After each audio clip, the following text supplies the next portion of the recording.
Contemplation of Threefolding.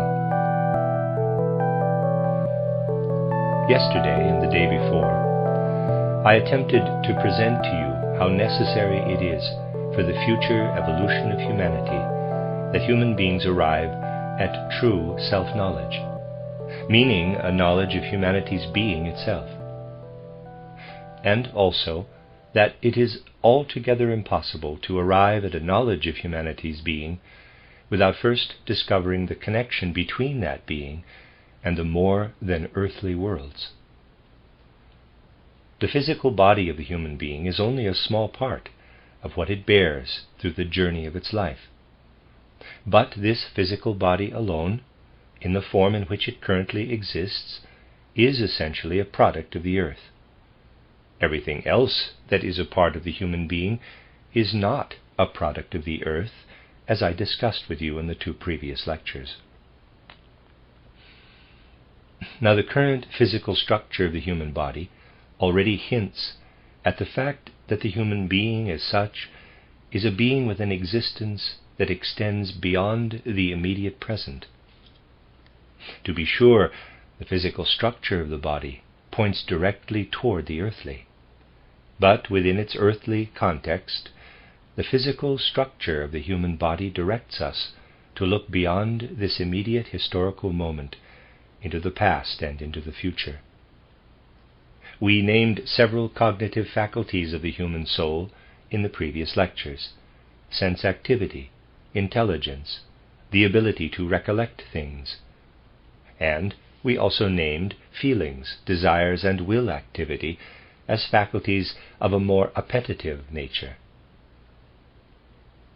Now, if we ask ourselves, what must human beings have within their physical bodies that allow them to develop these cognitive faculties? We must direct our gaze toward the structure of the human head and everything that is connected with it.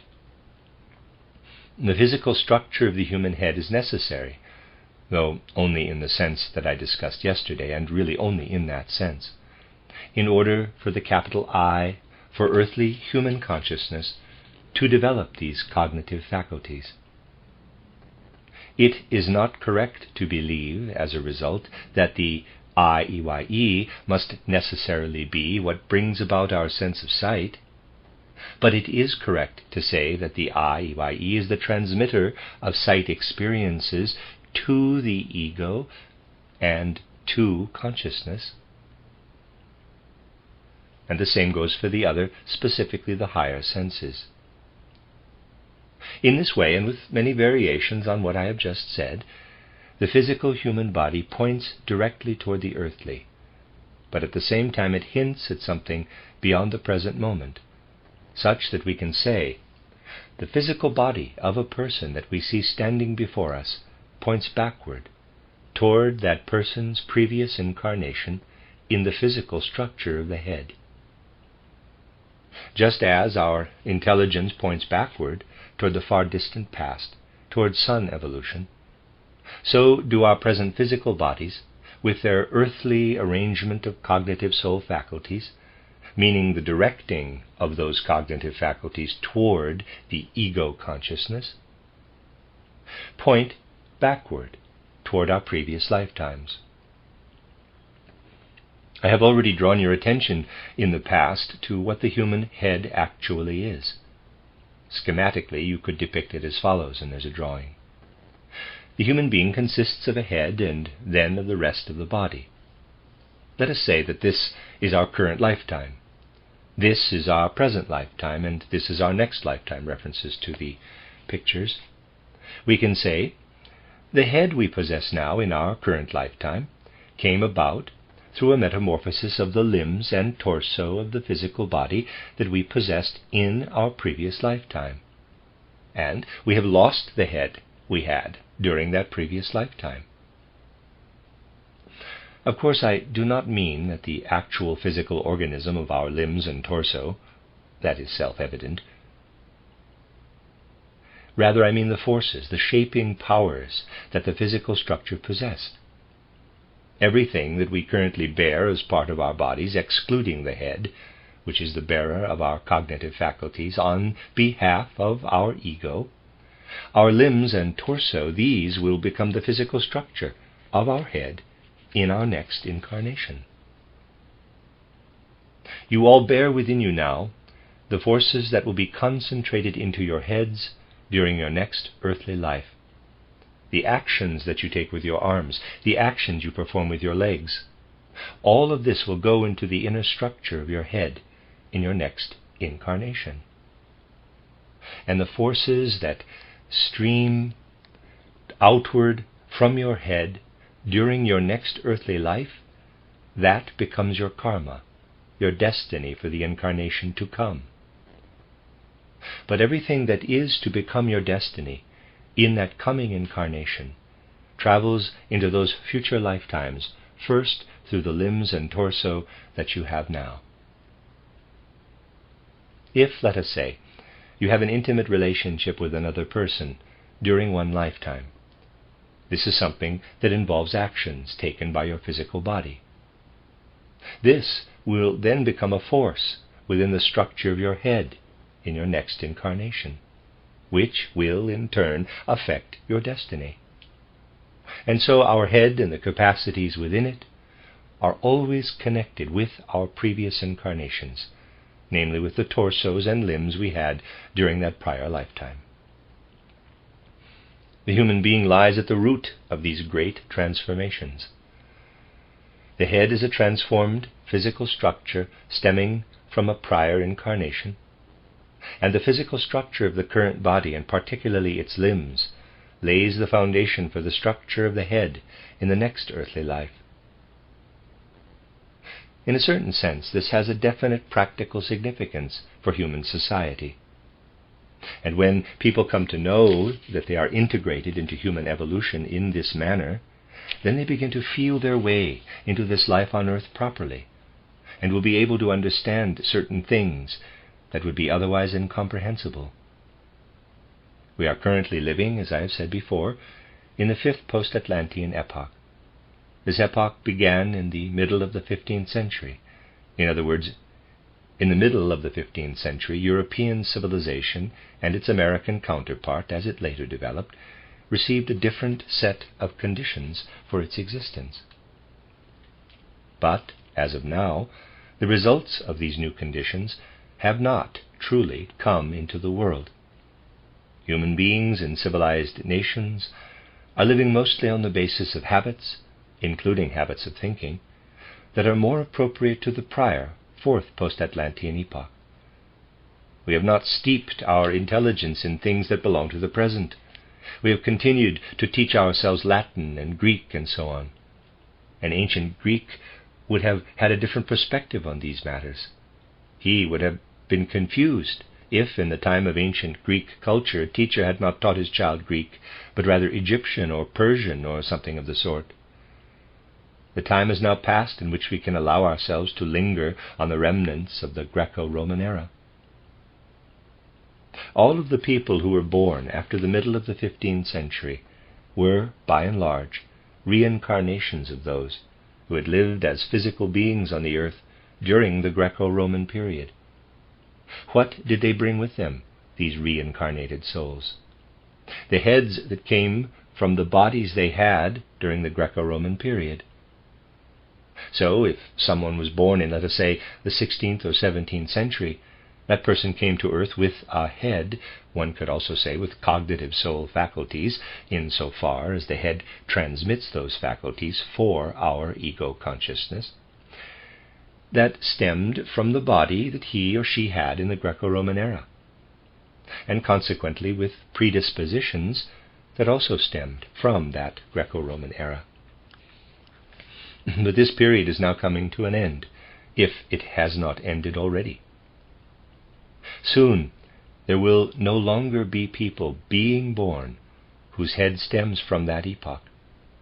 Instead, there are an increasing number of people being born who lived their previous incarnation in the 5th post-Atlantean epoch, or at the very least toward the end of the 4th post-Atlantean epoch, when they led their lives in an entirely different way than those who lived in the thick of the 4th post-Atlantean epoch.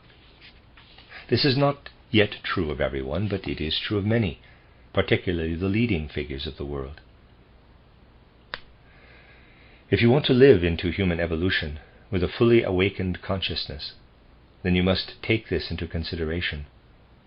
Your head stems from your previous incarnation on the earth, and in your body you are preparing the things that will become your head in your next incarnation on the earth.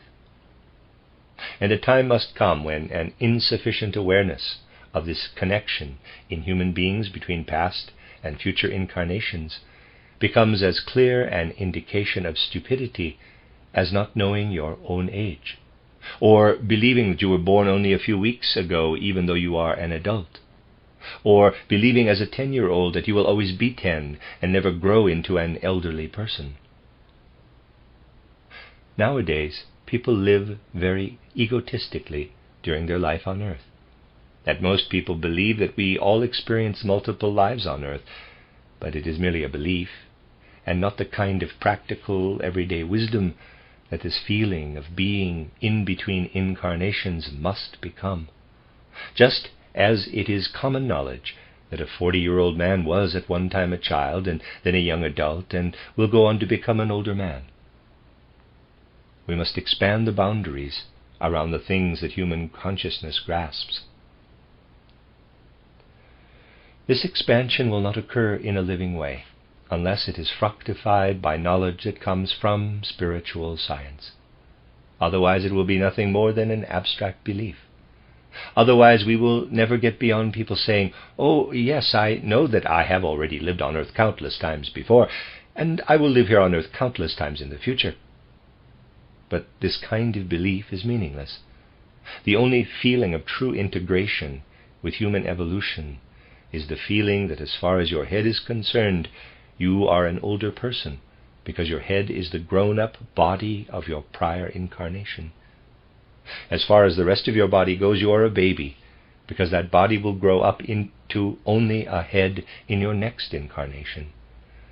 This feeling for the human as a being with two distinct parts that has been placed at this moment in time must become an integral part of our living consciousness. And just as people are trying to determine the differences between individuals and populations and races of people by measuring their skulls and doing other similar and interesting things, so will they come to understand the differentiation between individuals living on the earth based upon soul spiritual knowledge that cannot be achieved without the kinds of basic foundation that we have been developing in recent days. People will have to question the soul's spiritual characteristics of the human beings spread across the world. And salvation will not come until the science practiced at our universities is completely filled with and integrated into the kind of thinking and perceptions that we have learned in recent days. Our universities will lead humanity to its downfall unless they are fructified in all aspects of their work by that cosmic knowledge that nowadays can only be won through the pursuit of spiritual science.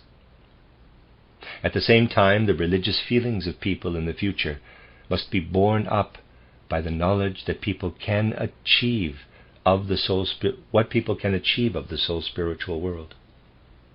There is no other way forward, because if we simply cast our gaze toward the soul spiritual world, we will grow used to characterizing the groups of people living on the earth according to their particular soul spiritual characteristics, instead of merely discussing their physical characteristics as contemporary anthropology does.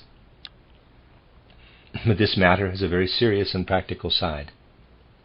Certain things that play out in the present moment, things that lie at the root of the serious events of this time, cannot be looked at properly if one lacks the possibility of directing one's gaze toward the spiritual qualities of various segments of humanity. And in that regard, I would like to draw your attention to something that seems to me to be of particular importance. During this terrible war and its aftermath, well-intentioned people have often called for a unified Europe. Actually, this cry for a unified Europe was already voiced in 1870 by Ernest Renan, the French biographer of the life of Jesus and the Apostles. During the recent war, it was reiterated often. Renan said that if Europe is to be saved, it is absolutely necessary for a partnership to be established, a peaceful partnership between France, Great Britain, and Germany.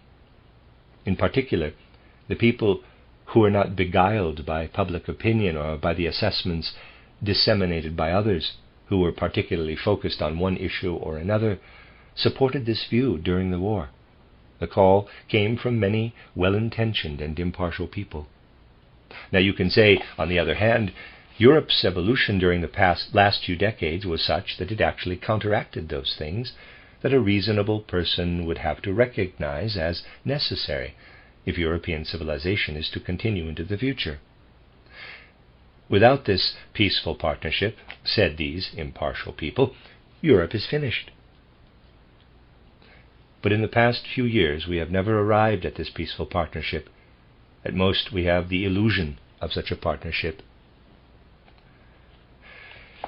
Now if we turn our eyes toward the outward relationships between European nations, but looking at the outer world in the interest of testing soul's spiritual truths, we can clearly see what differentiates the three aspects of human existence. We must not forget here that since the beginning of the fifth post-Atlantean epoch, and then during the end of that initial period, which has now ended completely, Europe developed and France progressively organized into an ever more unified nation whose various sections felt that they were part of a unified whole. We might say the soul life of every French man and woman moved toward the feeling of being part of a unified nation, bearing within its consciousness some part of the words, "I am a Frenchman." You can study all that these four words came to mean over the course of centuries. I am a Frenchman. If we draw our attention to the development of that phrase, I am a Frenchman, then we must also take a look at the simultaneous events occurring in German development. Nothing developed within the now fallen German Empire that can be attached or ever could be attached to the phrase I am a German. To say loudly and passionately I am a German before the year 1848 would have gotten you locked up. You would have been thrown in jail. It was the worst political crime you could commit. People have forgotten this. It was the worst of political crimes to feel like a German. For in Germany, local principalities had completely taken over the land, and it was inwardly forbidden, to understand the whole of the territory occupied by the German peoples as a unity. For the first time in 1848, some people came up with the idea that you could actually consider all of the territory that belonged to the Germans as some sort of unified whole. But even then, this idea was considered heretical. It was treated as heresy. Only those people who were historically bound up in the evolution of the German people felt this unity as something that was part of their inner experience. They saw it as something extremely personal. Read the way in which such people who thought and spoke truthfully about these matters, like Hermann Grimm, for example, looked back at their own youth, which still had taken place some time before the 1850s. Read about how they describe having no possibility of expressing the judgments residing in their feelings, their felt conclusion, I am a German. There is a tremendous difference here. But consider this huge difference inwardly. Consider the fact that even though it was a political crime, that the police would punish you for calling yourself a German, even in the first half of the 19th century. Nevertheless, the unified spiritual culture of Germany had already long been in existence. Goetheanism and everything that was a part of it was already there. Nobody read Goethe, but he had had his effect. Nobody understood Goethe, but he had said things of tremendous importance for all German people. But the, in quotes, German people were never allowed to express in the public sphere that they belonged together. At the very least, it was allowed to exist as a thought with no claim on reality. In other words, it lived within the German people as though it were something buried in the foundation of their consciousness, with no outward political reality. In its historical development, France took everything that was felt inwardly everything that composed its unity and made it into outward political reality. In Germany, everything that existed in external society contradicted what lived within these Germans as inner spiritual truth. This is a very significant difference between Central Europe and Western Europe. When you take this up and when you can paint a picture of it in detail for yourself, only then will you understand the history of the 19th century. And when these things and all of the details about them live in the thought-feeling core, Gemüt, of all Europeans, though right now they are counting on partnership and commonality of feeling, then very soon all of these feelings of fear that have led to the present downward spiral will cease. But we will not be able to develop these kinds of international feelings unless we are able to consider the totality of the human being and begin to understand each person in regard to his or her intelligence and capacity for wanting and desiring. For in turning our consciousness toward these secrets of the human being, we become aware of the need to engage such considerations. These considerations which we have just gone about engaging are what teach us the truth about what all of this depends upon. Why is it the case that the French consolidated into such a compact collective of people in which each individual felt he was a Frenchman, which was a feeling forbidden to the German people until the arrival of Bismarck's German Empire? What was the cause of that? The reason is that in France a continuation of the old Greco-Roman being was founded, a being that I have described to you here for weeks as predominantly a political judicial being. This political judicial being came into Latin culture from the Egyptians via the Romans. The French people took it over. There is no population on earth that has a better feeling for judicial and political life than the French.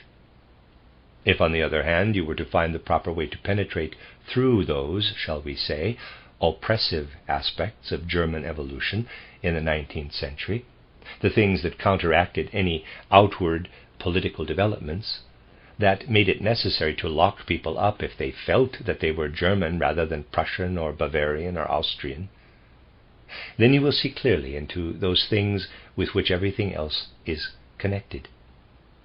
And if you study the details concretely of what German spiritual life became at the turn of the 19th century, if you do not study this in the way that unprincipled schools drill it into people, if you study the way in which Goetheanism flowed into the great spirits, who are all but forgotten, those who were celebrated as great during the spiritual antipode, if you study in the way Goetheanism flowed into men like Troxler and Schubert, and so on, then you will discover that the utter lack of talent for political life, the dormant nature of the German people when it came to political life, the danger of being locked up if you desired to be a statesman for the whole of Germany, all of this actually predestined the German people to develop a great understanding for the spiritual, for spiritual life. This has been beaten back by the industrial, commercial developments in Germany since the 1870s. These developments effectively did away with the German spirit. They came as invaders from without and took away everything that was connected with spiritual life. Goetheanism has been forgotten. The fact that a German like Leibniz, for example, once lived among the Germans is more important for our school teachers to know than the writings of Cicero. But nowadays they hardly know that Leibniz ever lived. These are things that come into our considerations and are more deeply seated than all the other things that people nowadays name as the differences between Central Europe and Western Europe. And when people today talk about the need for peace accords between Central Europe and Western Europe, they must understand clearly that the whole spiritual evolution of Europe proves that such a peace can only come into existence when the German people come to feel about themselves, we are not destined for the outward legal political life. We are called upon to practice spiritual life. but they must be enabled to do this. Presently, it has been made impossible for them. Presently, they also have no accountability for it. We must come to recognize that the truly political people are the French people, because it is that population that best understands how the individual human being feels as a member of a political state. In this way, we have divided the spiritual life from the rights or political life in the big picture of European civilization. These things are simultaneously distributed within a given population in the form of individual gifts and proclivities. And the economic life, the actual area of new human evolution, is given to the English-American people. Everything related to the understanding of the economic life has found its most thorough thought in England and America. The French do not understand anything about economics. They are better bankers. The Germans have never understood the first thing about economics, and they have absolutely no talent for it. And when they have attempted to practice economics in recent decades, insofar as they spoke about an economic boom and having their own place under the sun or something along these lines, the real meaning of all of this talk was that they were speaking about something for which they had no talent, and in speaking about they knocked the true German being to the floor. For even everything that popped up in the form of economic parliamentarianism in the second half of the 19th century came over from England. All the way into Hungary, the people who are considered good parliamentarians when it comes to economics are students of English thought. If you take a look at which people in the parliaments were the most effective in bringing forward parliamentarianism, as has been the case for some time in the Austrian parliament and for an especially long period of time in the Hungarian parliament, and if you then take a look at where these people studied, you will find it was in England that they learned this economic parliamentarianism. And when you ask, where did the German Social Democratic Party come from, then you will find Marx and Engels had to go to England and study English economic relationships in order to cook up the theories that were then taken up in German spiritual life and worked through to their ultimate consequences. And where are Leninism and Trotskyism initially rooted? The roots begin in English economic thought, except that the English are wary of thinking through the ultimate consequences of their economic ideas. So here we have the three areas about which I have often spoken. I have said that they must establish a threefold relationship with one another: German spiritual, French political judicial, English economic. How will we be able to discover the possibility of international cooperation? Through an outpouring of the principle of threefolding over these areas. For only in this way will it be possible for those who have a particular talent for one area to engage in an exchange with the others. This will not be possible otherwise. This is the spiritual impulse. For this reason, more than any other, we must study the history of the 19th century. You cannot study history if you have only been taught the things that are taught nowadays in school. This history is only there to be forgotten, because you cannot do anything with this history in your life. A history lesson is meaningful only when you can do something in your life with what you have learned. But you can develop such a history lesson only when you are able to see through the whole of a human being. And the same is true of the other branches of our current higher education. The way in which things are currently taught in our universities will lead to our downfall. Ascending to some new beginning for our education can only result through fructification of knowledge in spiritual science. All of the things that are supposed to occur nowadays have already been prepared in our history. But do not think for a moment that the correct historical relationships can be properly seen by anyone who is not familiar enough with anthroposophy to understand, for example, these three spiritual figures, reference to the drawing, and their relationship to one another, or understand the things that we were speaking about yesterday and the day before. For only by ascending to such things as one is able to regard others in the full depth of their being. Let me read that again. For only by ascending to such thoughts is one able to regard others in the full depth of their being. Otherwise one has no interest for the other. Otherwise one is contented with the things that were given by schoolroom science, and is compelled to spend one's free time doing those things that people nowadays spend their free time doing. Such things should be spoken of far and wide, so that there might be a sufficiently large number of people who have an understanding of them.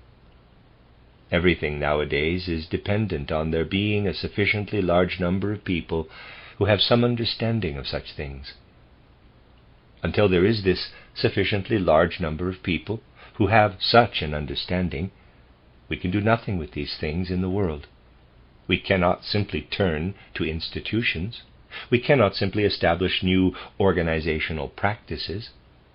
Rather, it is necessary that there be as many people as possible who have knowledge of these things in their cognitive soul faculties, that we might then establish new institutions with these people.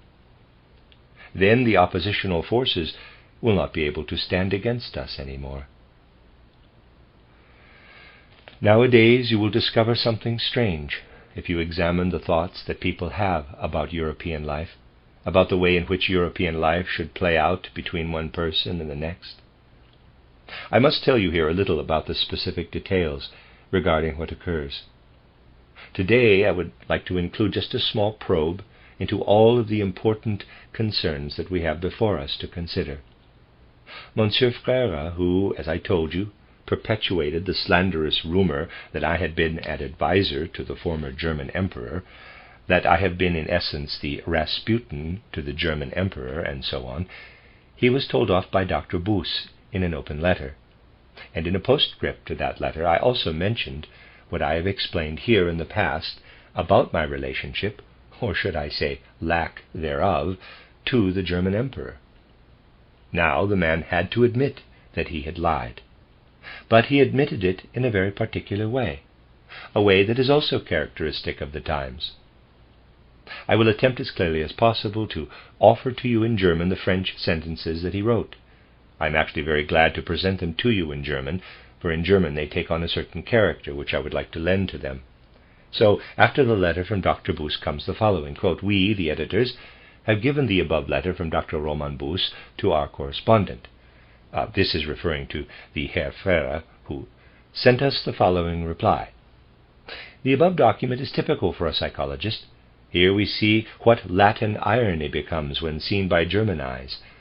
Most likely these people, he means those who have German eyes, take everything seriously. But my readers, they did not allow themselves to be misled. My article contains comedy, de la plaisanterie, but no ill will, I can't read the French, and I was poorly educated. I identify this as my fault in the hopes that my partner in conversation will not hold it against me. Close quote, as it were. Elegant, he assumes that he will not hold it against me.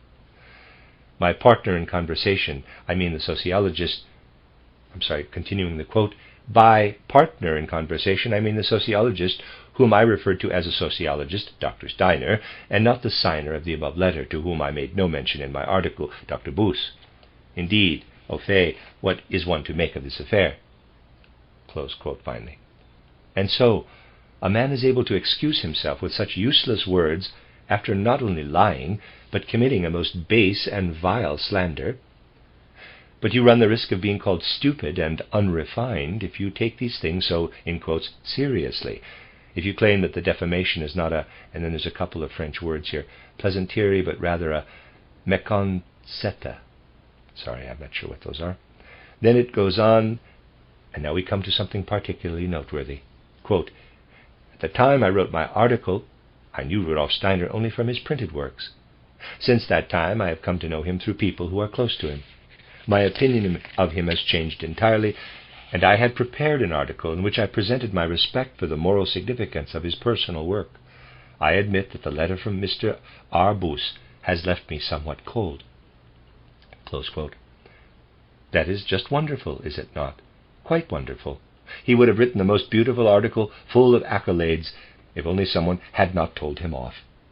Still, I cannot be persuaded by the idea that this is simply a characteristic of the Latin race, as opposed to the Germanic race mentioned earlier, for it would be rather offensive if one were to regard all lies and slander in the Latin race as something elegantly laudatory, as merely plaisanterie. This cannot be only a peculiar characteristic of the Latin race.